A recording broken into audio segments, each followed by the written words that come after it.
다른 성도님들 축복하고 환영합니다. 혹시 모를까봐 저는 외부 강사가 아니라 협동 목사로 있는 김경호 목사입니다. 새로 오신 분들이 또 모르실까봐 외부 강사가 아닙니다. 저는 여러분들과 함께하는 사람입니다. 네.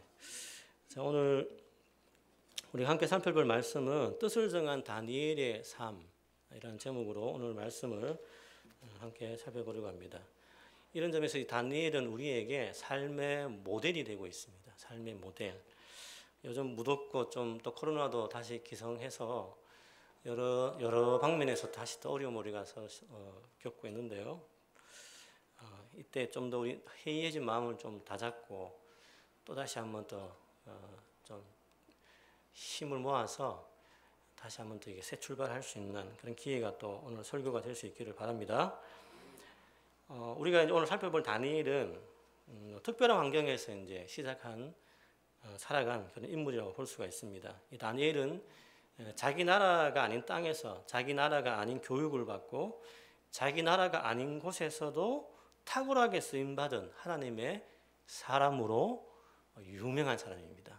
아멘. 예. 그러나 이 다니엘은 자기 나라가 아닌 땅에서 살아간다는 것 자체가 다시 말해서 유대의 예루살렘이 아니라 저 멀리 있는 바벨론에서 살아간다는 것 자체가 굉장히 힘든 삶일 것입니다. 그러나 다니엘은 그럼에도 불구하고 자기 신앙을 잃지 않고 유대인으로서 또 하나님의 사람으로서의 정체성을 지키며 그걸 살아낸 사람입니다. 아멘. 자, 그렇다면 우리도 역시 바벨론에서 살면서 바벨론화 되지 않고 하나님의 사람으로서 훌륭하게 살 수 있다는 것을 다니엘이 보여준 것처럼 우리도 지금 있는 세상 가운데서 살면서 세속화되지 않고 하나님의 사람으로 살 수 있다는 확신을 가져야 할 줄로 믿습니다. 자, 그 모든 것들을 다니엘이 어떻게 이루어냈느냐? 그건 딱 한마디, 다니엘이 뜻을 정해 살았기 때문입니다. 유대 땅이 아니라 예루살렘이 아니라 이방 땅, 그것도 가장 초호화급 거대한 왕국 바벨론 땅에서 그가 뜻을 정해서 살고자 했기 때문에 우리에게 모범이 되는 것입니다. 자, 이런 과정들을 한번 이 다니엘이 뜻을 정하기 전과 후의 모습의 차이가 좀 있거든요. 이걸 조금 비교하면서 다니엘의 모습을 좀 살펴봤으면 좋겠습니다. 다니엘이 포로로 끌려간 다음에 뜻을 정하기까지 그 사이에 다니엘도 많이 힘들었을 것 같습니다. 다니엘과 그 세 친구들이.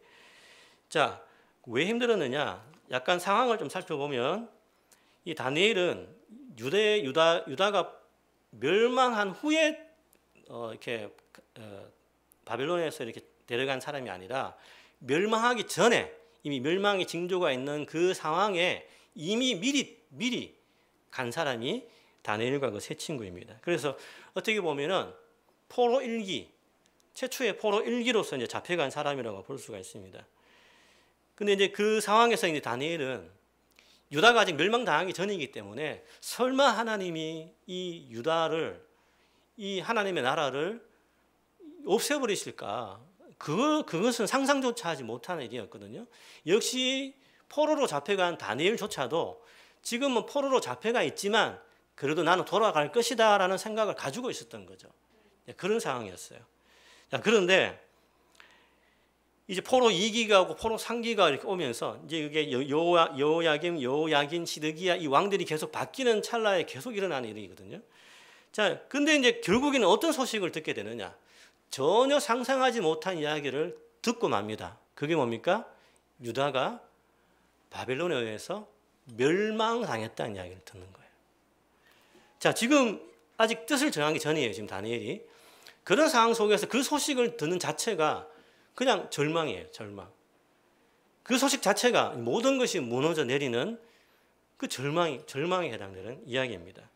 자, 그래서 어떻게 보면 이 다니엘은 그 소식을 들은 그 이후에 엄청난 신앙의 회의에 사로잡혔을 것 같아요. 예루살렘에서 항상 예물을 드리고 예배를 드리고 하나님께 찬양을 드리고 하나님을 늘 만났던 그 유대인들이 유다가 멸망하게 되어서 이제는 모든 것들이 지금 없어져 버렸잖아요. 신앙의 큰 회의가 그에게 찾아왔을 것입니다.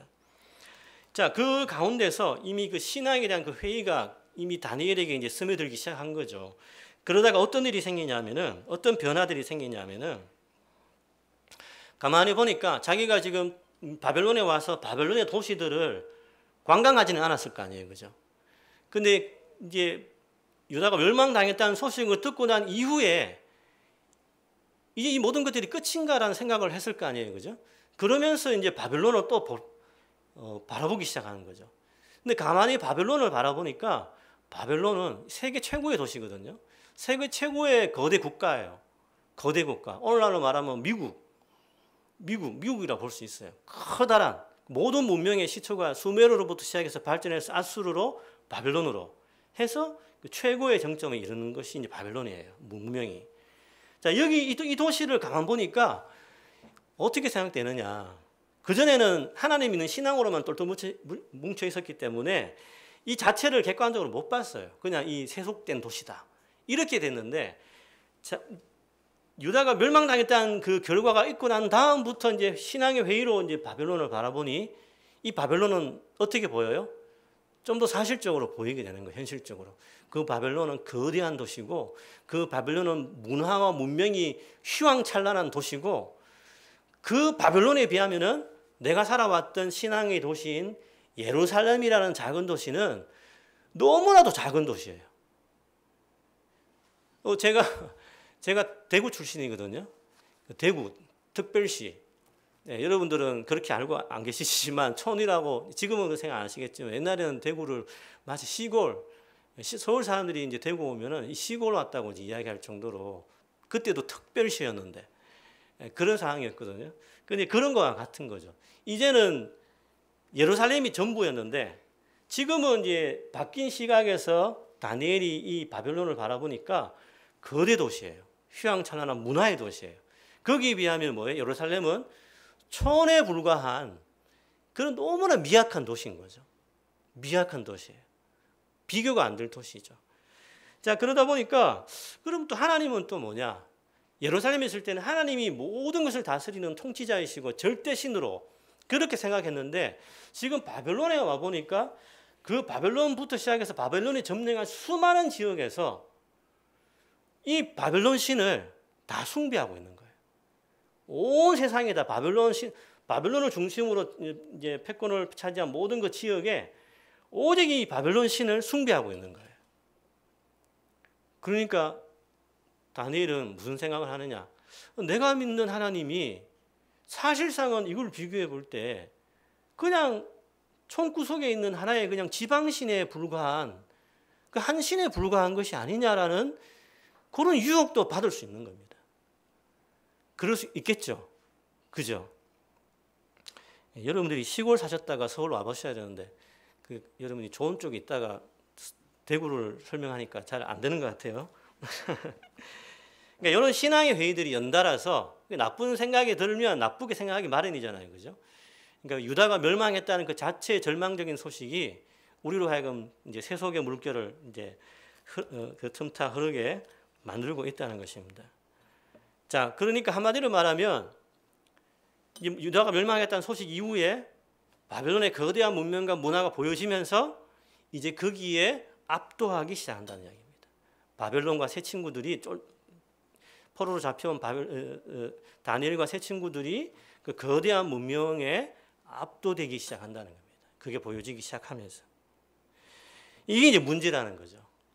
오늘도 우리가 이 땅 가운데 세상 가운데 살면서 우리는 뭘 추구해야 돼요? 본래 하나님의 나라, 지금 타락한 그러니까 다시 구속될 그 영원한 나라, 하나님의 나라를 우리가 구하며 이 땅 가운데 사는 것이 아닙니까? 근데 이 땅 가운데에서 보니까 너무나 세속적인 것들이 많이 있는 거죠. 근데 그것이 우리가 신앙의 회의로 바라보게 되면 우리 신앙이 너무나 작고 세상이 이루어낸 문명과 문화가 너무나 크다라는 것을 비교하기 시작하면서 우리가 신앙에는 이탈하고 그 문화와 문명 속에 현혹되어서 그걸 따라가는 경향들이 있다는 것입니다. 여러분은 어떠십니까? 여러분은 무엇에 압도되어 있습니까? 그걸 찾아야 돼요. 그걸 찾아야 돼요. 전혀 여러분들은 압도되는 건 하나도 없어요라고 하는 눈빛으로 저를 보시지만 잘 찾아보셔야 돼요. 잘 찾아보셔야 돼요. 이 핵심은 다니엘과 세 친구가 그 바벨론 문화에 압도당해 있다라는 것입니다.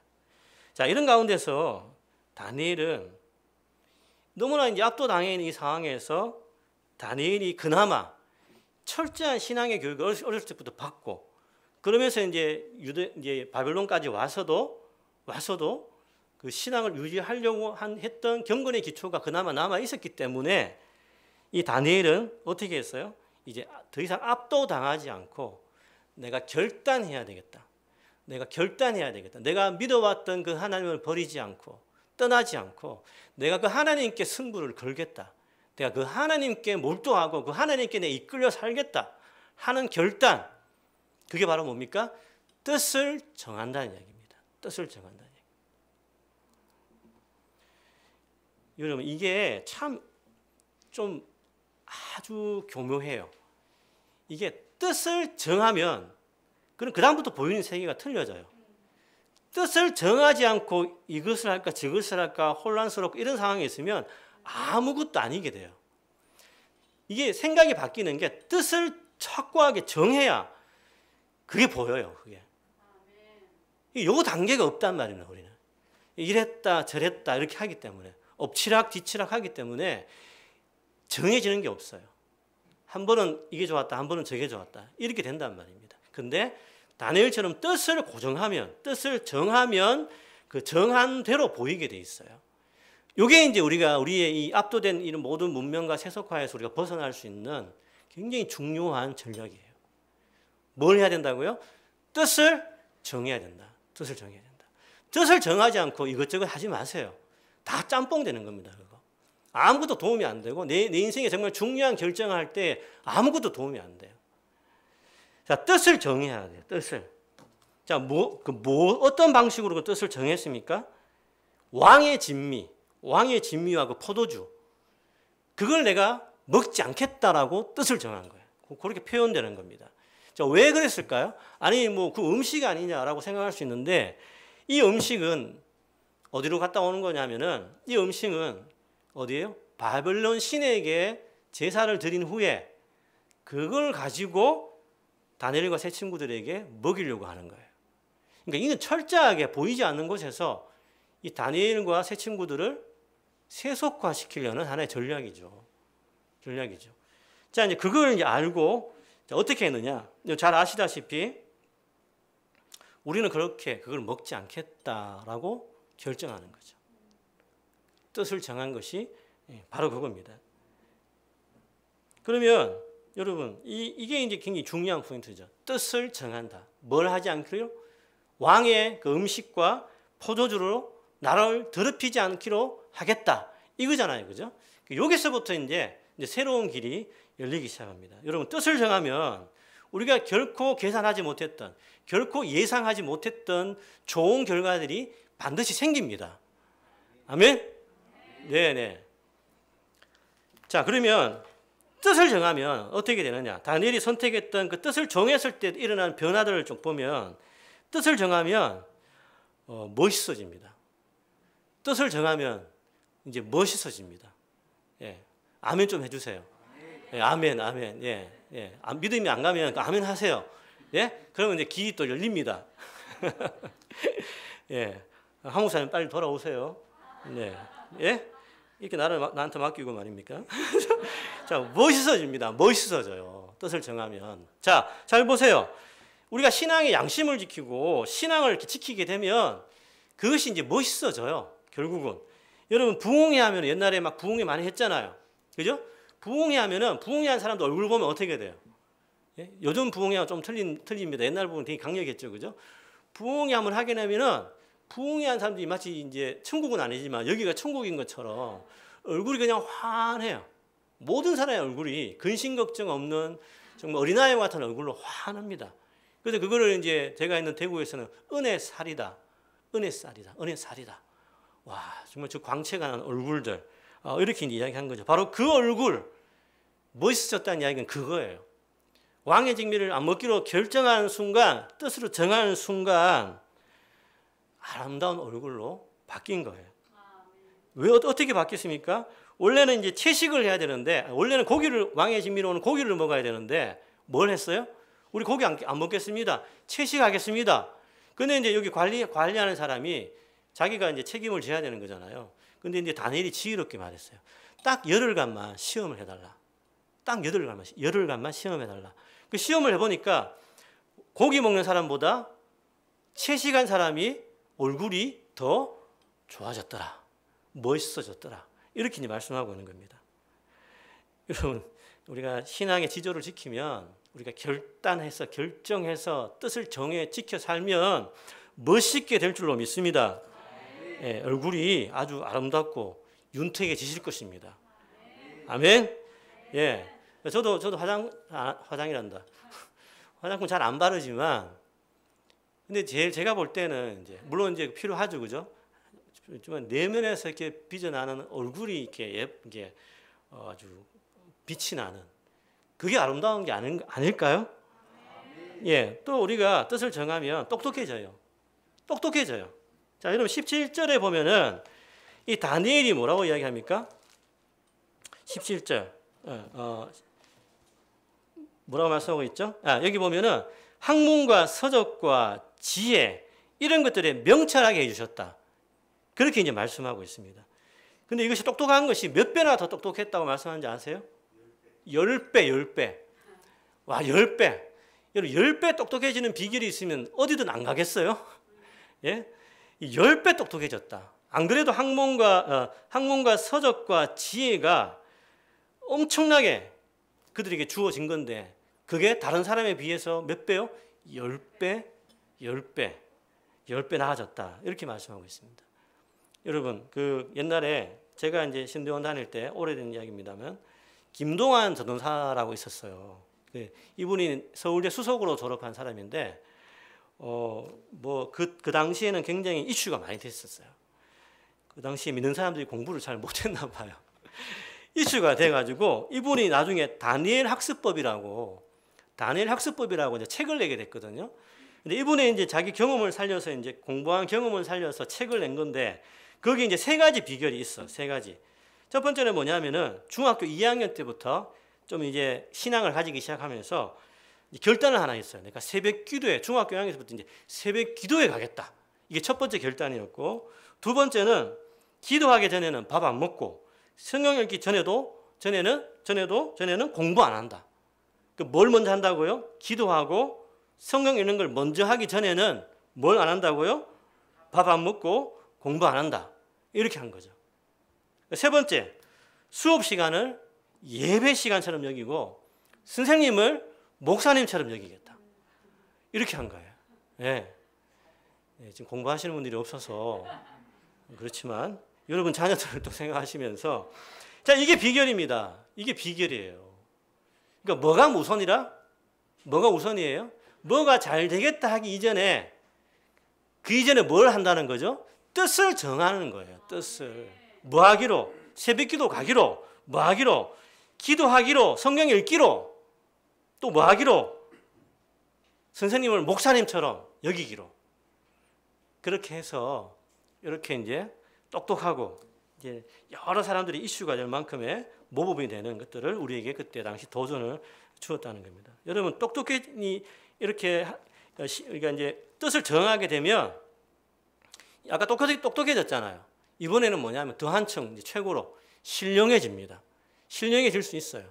아멘? 17절에 보면 환상과 꿈을 깨달아 알더라. 환상과 꿈을 깨달아 알더라. 그러니까 이것은 왕들이라 표현한 것은 바벨론 이후에 계속해서 왕들이 있을 때에 다니엘은 계속 그 왕들을 모시고 살았어요. 근데 그 왕들이 늘 하는 것이 뭐냐면은 그 바벨론이라는 도시 안에 얼마나 많은 학자들이 얼마나 많았을까요? 그런데 그 사람도 다 제치고 누구한테 물어보느냐? 다니엘에게 물어봐요. 꿈을 꾸면 다니엘에게 물어봐요. 이게 무슨 꿈이냐? 어떤 일이 생기면 이게 무슨 일이냐? 누구에게 물어봐요? 다니엘에게 물어봐요. 이상과 환상과 꿈을 깨달아 알더라.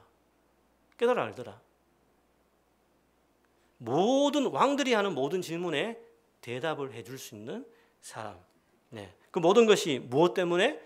뜻을 정했기 때문에 된다는 겁니다. 그럼 이것은 무엇을 위한 뜻이에요? 다니엘은 이 뜻을 정했다고 했는데 그럼 무엇을 위해 그 뜻을 정한 거죠? 성공하기 위해서? 아니에요. 그런 게 아니라 바벨론이라는 세속화된 최첨단화된 세속화 도시에서 어떻게 하면 내가 하나님을 잃지 않고 신앙을 잃지 않을까라는 고민 속에서 나온 것이 뜻을 정한다는 이야기죠. 아멘. 자, 이것은 생존이냐 성공이냐. 다니엘에게는 이건 성공의 문제가 아니라 그 땅 가운데서 거룩한 자로 살아남기 위한 생존이에요. 생존. 여러분 1914년 12월 5일 날 영국 탐험가 어네스트 세클턴이라는 사람이 있어요. 그 당시 탐험가로서 엄청난 유명한 사람인데 이 사람이 이제 남극 대륙을 최초로 이제 육로로 이렇게 횡단하는 그 계획을 세워서 27명의 사람을 데리고 갔어요. 그 많은 온 세계가 이제 거기에 대한 이제 그 보도를 하고 있었거든요. 그런데 이제 얼마 가지 않아서 빙산이 이제 깨졌다가 다시 모였다가 이렇게 자주 하잖아요. 근데 깨졌다가 배가 지나가는데 이게 나중에 한밤 자고 나니까 다시 모무라들어서 이게 모여들어서 더 얼게 되니까 갇혀버렸어요. 그리고는 다시 이제 깨지지 않아요. 그래서 그 안에서 몇 년을 살아야 했느냐? 2년을 살아야 했어요. 2년을 살면서 그러니까 온갖 것들 다 잡아먹는 거예요. 그 잡을 수 있는 것들은 다 잡아먹어요. 그러다가 심지어는 인육까지도 최고의 막바지에 살아남은 사람 몇 사람 안 되거든요. 인육까지도 먹는 정도로 극한 상황까지 간 거예요. 근데 그 부분을 통제하면서 그나마 그 부분을 통제하면서 사람들을 살려낸 사람이 그 지도자인 세클튼이에요. 그 무사히 나중에 나머지 사람한테 데려와서 이제 더 이제 유명해진 어떤 그 결과인데 그래서 이제 이 사람의 리더십을 서바이벌 리더십이라고 해요. 서바이벌 리더십. 그게 뭐죠? 생존을 위한 리더십이라고 이야기하는 거죠. 다니엘은 자기가 바벨론에서 내가 성공을 향한 꿈을 꿨던 거죠. 어떤 꿈을 꿨나요? 그게 아니잖아요. 다니엘은 자기가 멋있어지고 똑똑해지고 신령해지기를 바래서 그게 간 게 아니잖아요. 그죠? 그런 게 있는 줄 누가 알았겠어요. 바벨론. 그 생각도 못한 것들이죠. 그렇지만 다니엘은 그 땅 가운데서 바벨론화 되지 않도록 하기 위해서 다니엘은 생존에 목적을 둔 거예요. 생존. 그러니까 저는 이것을 뭐라고 표현하고 싶으냐면 몸부림치는 다니엘. 세속화되지 않기 위해서. 오직 하나님만을 나의 신앙의 유일한 대상으로 삼기 위해서 몸부림치는 이야기라고 보는 것입니다. 여러분 몸부림쳐 보셨나요? 몸부림. 옛날에는 너무나 가난해서 살기 위해서 먹기 위해서 몸부림쳤잖아요. 그죠? 진짜 몸부림치셨잖아요. 예? 저도 그렇게 자랐어요. 몸부림치면서. 예. 자랐어요. 그러니까 다 몸부림치잖아요. 그죠? 그러니까 극한 상황에 가면 다 몸부림치잖아요. 그러니까 이 몸부림이 우리에게 있어야 한다는 이야기입니다. 이런 몸부림의 사전적 정의가 뭐냐면 어떤 일이나 격한 감정을 잡고 견디거나 그에 대응하기 위해 여러 가지로 고통스럽게 애쓰는 모습. 이게 이제 몸부림이에요. 여러분 인생에서 이 몸부림을 쳐본 적이 몇 번 정도 계십니까?